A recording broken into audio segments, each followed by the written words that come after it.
And Human Rights Watch has published a report on military abuses in Burkina Faso in West Africa. The document accuses army-led administration of killing at least 60 civilians in strikes on 2 markets and a funeral since August. The military claims the jihadists were killed in what Human Rights Watch qualifies as war crimes. Leader Captain Ibrahim Traoré came to power in a coup in 2022 and has made fighting Islamist groups a top security priority. And to talk more about this and the region at large, Wassim Nasr has joined me on set. Thank you so much for joining us.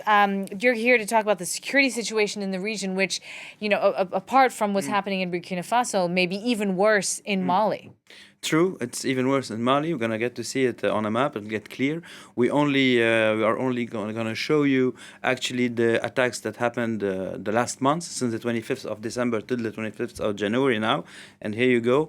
We see all the attacks that occurred against military barracks, against military convoys, the siege of Timbuktu by Jama'at Nasr al-Muslimin, which is the Al-Qaeda offshoot in the Sahel, and all the attacks are committed by Al-Qaeda, and only the attacks in the Menaka region that we see here are conducted by the Islamic State, knowing that Menaka also is under siege, according to local sources that we got to reach since a few days, and they told us everything that gets in and out of Menaka is controlled actually by the Islamic State. We're going to see some footage because, as you know, local authorities deny that this security situation is at this stage. And here's the attack of Murdia by Al-Qaeda, which is one of the most important military barracks in that region. And we see how the jihadists of Al-Qaeda overran the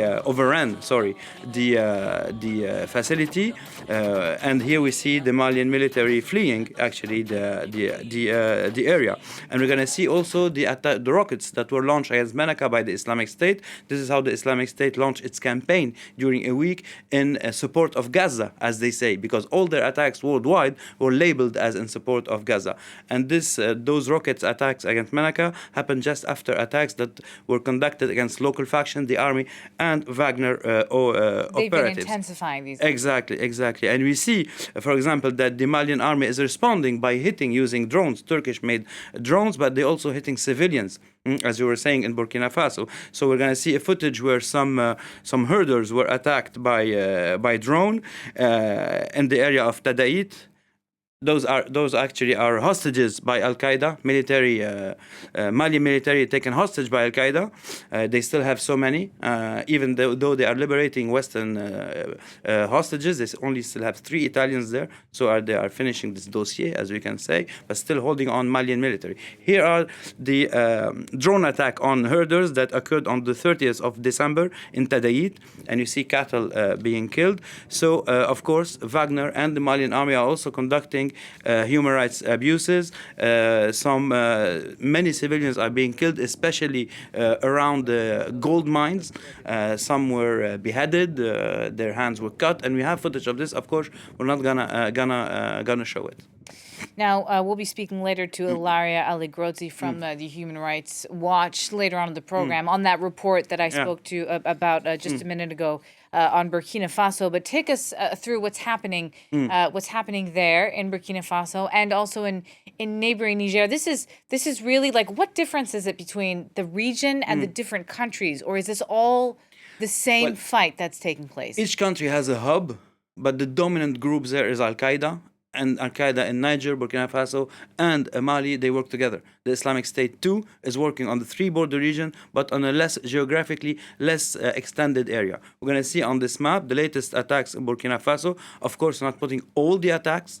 We are putting the most important attacks, and one of the most important was the attack of Djibo, one of the biggest barracks in this area, and we have footage of this attack, where we see also that Al-Qaeda jihadists overran the barracks. That's not the first time, it's maybe the 3rd time that they get to control this facility. And here we see also that drones can be used in an efficient way against jihadis, because we have a footage of a Malian, Burkinabe military here filming. We're not going to show you everything, but here we see burned motorbikes and killed the jihadis actually. But sometimes they're civilians. Exactly. That's the problem. Here, though, it was jihadis after they overran the facility, but mostly those drones are targeting civilians. Right. And this is important because it's enabling jihadi groups to recruit more and more about inside in local populations. We have also an attack in Soleil, which happened on the 24th of December.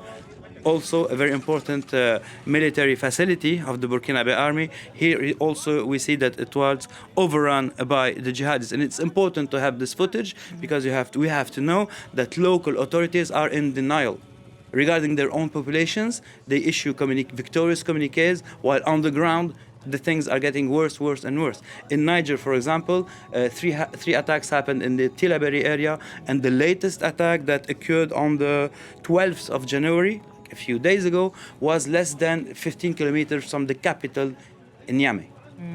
Now, France has pulled out completely from Niger, Mali as well. It's been a long time now. Maybe still present in Burkina Faso officially. I'm unsure. No, not even there either. France France is out. France is out. The France is out. Former colonizer is out, but other Western countries are still there, like the United States, for example. Exactly. That's the big dilemma. That's the dilemma. Should they stay or should they go? They stay or should what they go? role should they have? France is out. Right. And France is focusing on the Gulf of Guinea countries, meaning Ivory Coast, Benin, Togo, where the jihadi issue is also an issue that is becoming more and more present. The United States decided to stay in Niger because of the Agadez facility, drone facility, one of the most important in the world. And this is the dilemma today. Should they work with juntas in order to confront the jihadis, like illegal juntas, or should they focus on the countries of the Gulf of Guinea?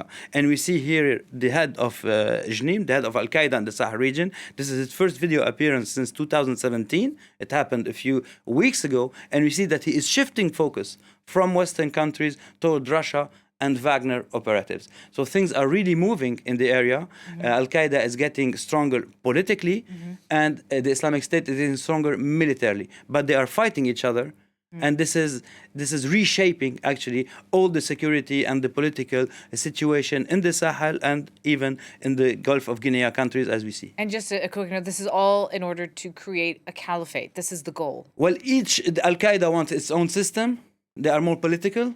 And the Islamic State wants its own system, which is harsher and less open, let us say it like this, to negotiations with local representatives, even local governments. Al-Qaeda already engaged with governments in Mauritania, in Niger with President Bazoum, and with local notabilities in Mali. The Islamic State isn't in this dynamic actually at all, and they are fighting each other. And today, to get you one step further, the only thing which is preventing the Islamic State from going further south and recruiting more and more in the Fulani population is Al-Qaeda, actually. Okay.